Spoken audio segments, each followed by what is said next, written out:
Want to witness a tree-destroying beast in action? Here it is, a monster with a 1,000 RPM cutting disc that can fell 800 trees per day.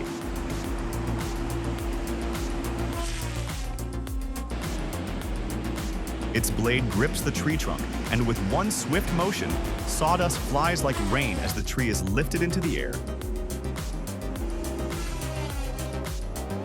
It's both awe-inspiring and strangely beautiful to watch.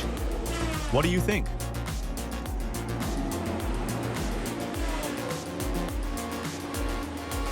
Want to see more epic monster logging machines? Subscribe to our channel so you won't miss any new beast machines.